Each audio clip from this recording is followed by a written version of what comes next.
Halo, kembali lagi dengan saya Irianto Petrus Binsardo. Kali ini kita akan membahas saham yang bergerak di bidang perumahan ya, yaitu saham Bumi Serpong Damai BSDE. Bagaimana sih kira-kira performa saham BSDE secara fundamental serta bagaimana cara berinvestasi berdasarkan fundamental analisis saham ini? Kita akan bahas sebentar lagi, cuman buat teman-teman yang belum follow, belum subscribe gitu ya, silakan subscribe channel ini karena kita akan membahas banyak saham-saham lainnya. Oke, kita mulai aja dengan fundamental analysis, rasio analisis, mulai dari growth dari asetnya. Nah, untuk growth asetnya sendiri, perusahaan ini memiliki tren yang konsisten meningkat. Ini merupakan pertanda baik bahwa asetnya terus bertumbuh, ditopang dengan ekuitas yang bertambah terus, artinya ada peningkatan jumlah keuntungan dari tahun ke tahun. Dan di sini ditopang juga mungkin dengan kenaikan total debt. Jadi, kesimpulan saya akan memberikan lampu hijau karena di sini asetnya bertumbuh dengan ekuitas yang bertumbuh juga. Kemudian, kalau kita lebih fokus lebih dalam di total debt-nya atau utangnya memang bertumbuh begitu ya.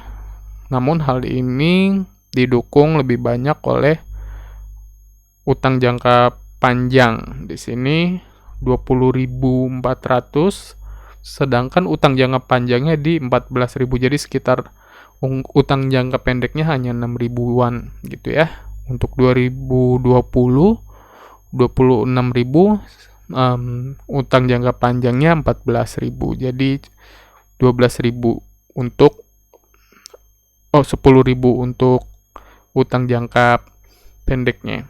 Untuk jangka pendeknya, jadi ini bisa diberikan lampu kuning ya, karena utang jangka panjang biasanya memiliki beban bunga yang akan memberatkan perusahaan dalam bentuk cost ya, biaya. Kemudian di sisi lain, dengan adanya utang yang banyak tersebut, sebenarnya perusahaan masih dalam kondisi yang cukup aman, karena kalau kita lihat di sini utang debt to equity rasio antara utang dan ekuitasnya masih di bawah nilai 1.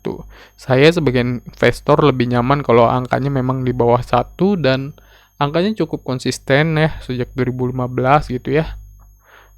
Di angka 0,6 sampai 0,8, di bawah 0,8 ya. Dan di sini long term debt to asetnya memang angkanya cukup menurun. Jadi mungkin saya bisa kasih lampu hijau untuk performa debt to equity ratio ini.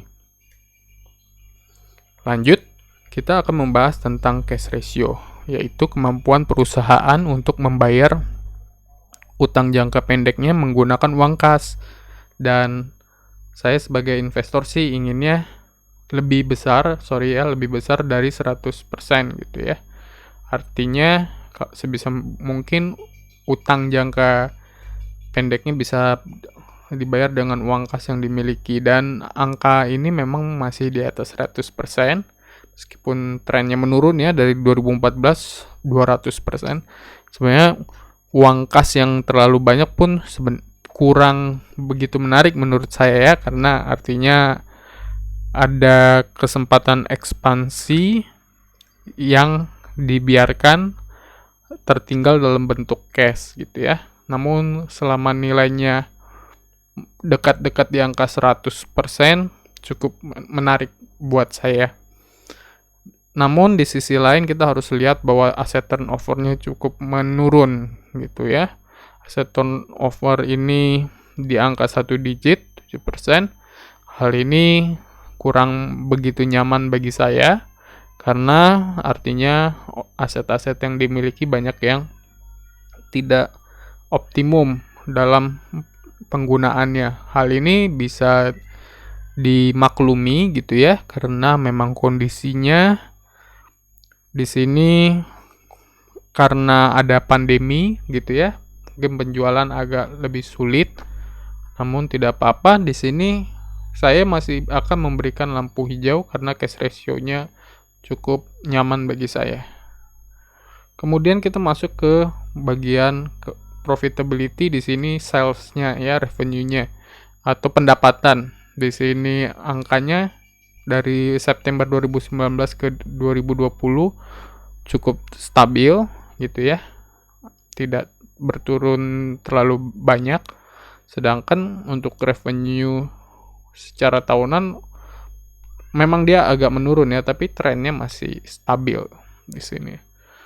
Ya, mungkin diharapkan memang revenue ini agak naik ya trennya, tapi kalau masih bisa stabil dalam kondisi seperti ini, saya masih bisa memberikan lampu kuning.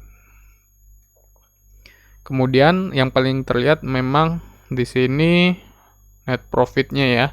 Di sini kalau kita lihat pada September 2019 ini di sini, sedangkan September 2020 itu di sini dia mengalami penurunan yang cukup signifikan, dan net profit margin di sini turun cukup jauh karena memang banyak komponen-komponen dari biaya yang dikeluarkan perusahaan mungkin cenderung bersifat fix ya, sehingga ketika penjualan menurun namun tidak bisa serta-merta diiringi dengan penurunan dari biaya gitu ya. Jadi ini bisa saya kasih lampu merah karena memang angkanya cukup rendah di sini.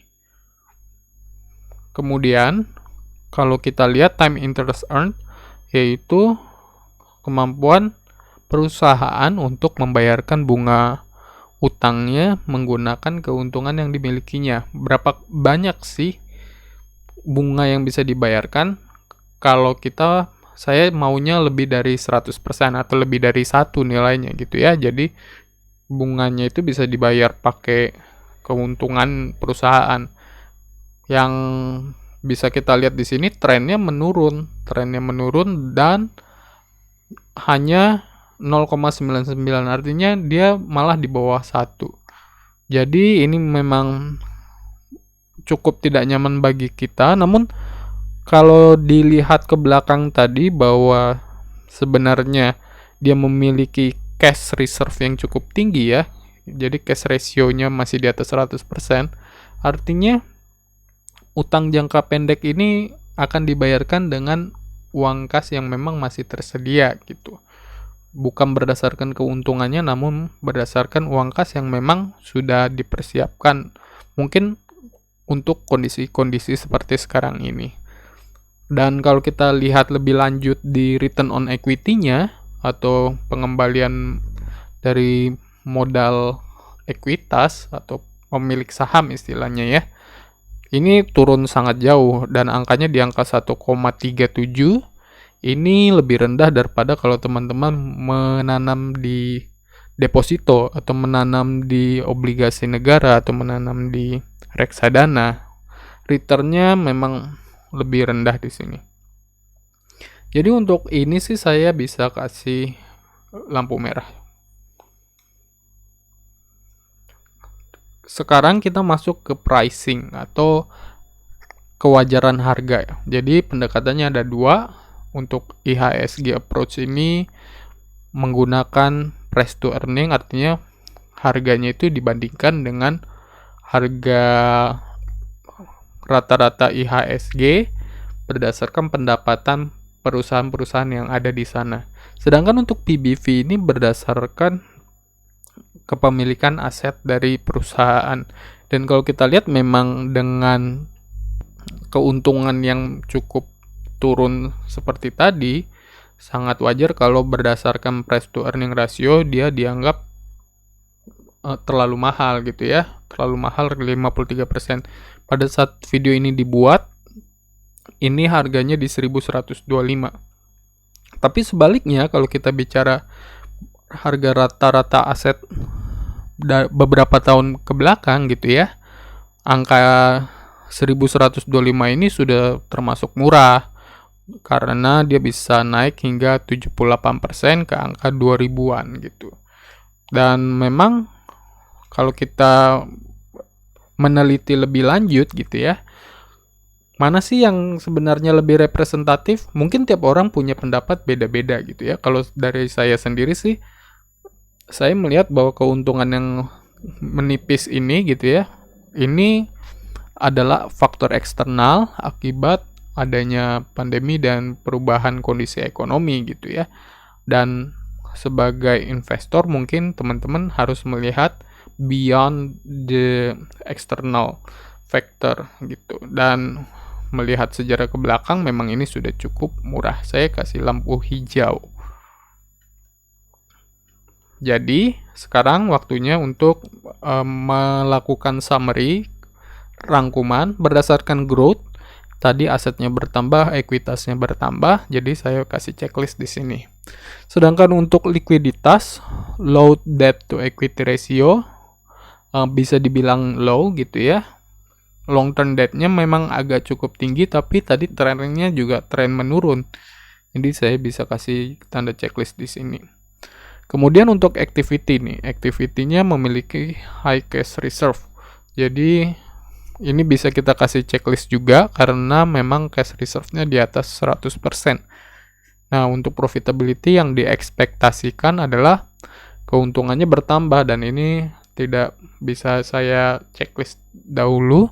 Untuk valuasi mungkin bisa masuk kategori medium ya, karena dia memang secara book value masih cukup murah. Jadi saya bisa kasih checklist di sini. Nah, ini sedikit summary untuk rasio analisisnya. Lalu bagaimana strategi investasi yang bisa diterapkan di saham ini? Nah, sekarang waktunya untuk melakukan SWOT analysis untuk melihat kelebihan, kekurangan, kesempatan, dan tantangannya ya. Nah, ini yang saya baca baru-baru ini adalah bahwa BSD ini tetap mencetak marketing sales 6,5 triliun pada akhir tahun 2020 gitu ya. Dan angka ini adalah 90% dari target tahun 2020, di mana target ini dibuat sebelum pandemi. Jadi artinya bisa dibayangkan perusahaan mungkin memiliki boost gitu ya, langsung pendapatannya meningkat 3 bulan terakhir, dan ini tidak direpresentasikan dalam triwulan ketiga yang sedang kita bahas ini. Jadi ini merupakan kelebihan di mana kalau berita ini betul gitu ya, maka akan terjadi perbaikan yang sangat baik gitu untuk laporan akhir tahunnya. Sedangkan untuk kekurangannya, kita bisa lihat bahwa kekurangannya memang masih berkisar di tekanan industri gitu ya, profitability yang menurun akibat keadaan ekonomi yang memang sedang melambat. Untuk kesempatannya, jadi kita melihat ke depan gitu. Untuk melihat ke depan jelas tahun 2021 diharapkan terjadinya pemulihan ekonomi gitu ya.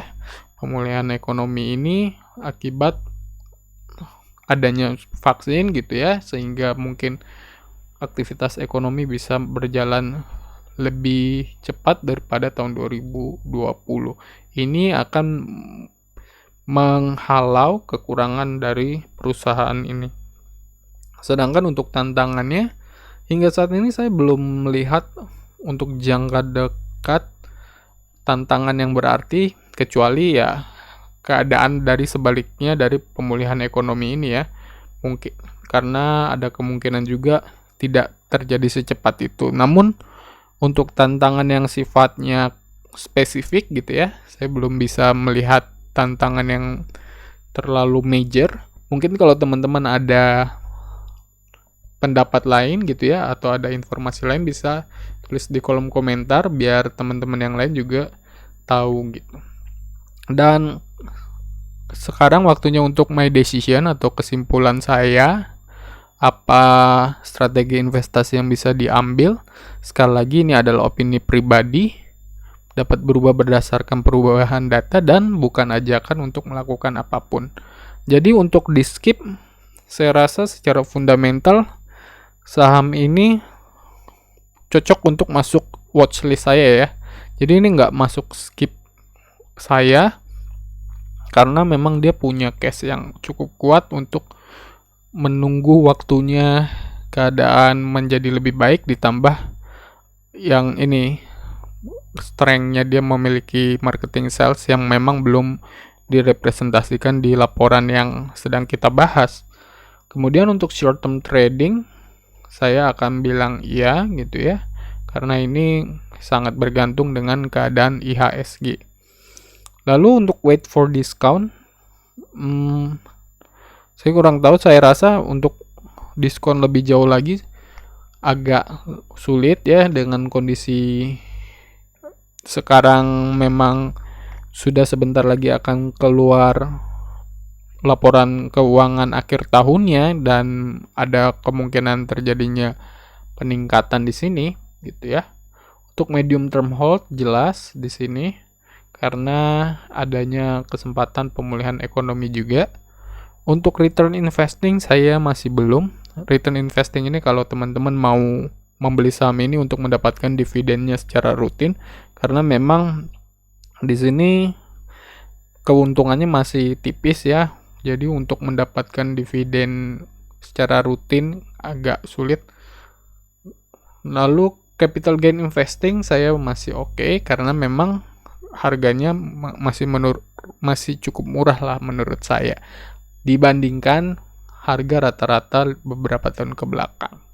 Oke, mungkin ini sedikit strategi investasi yang bisa digunakan, diadaptasi, silakan diutak-atik kalau untuk strategi investasi masing-masing berdasarkan tujuannya. Dan kalau teman-teman merasa ini berguna, jangan lupa juga untuk follow Instagram saya @irianto.business. Ada informasi-informasi seputar bisnis dan investasi. Dan yang terpenting, subscribe YouTube channel ini untuk mendapatkan analisis-analisis saham berikutnya. Oke? Saya Irianto Petrus Binsardo, sampai jumpa di video berikutnya. Dadah.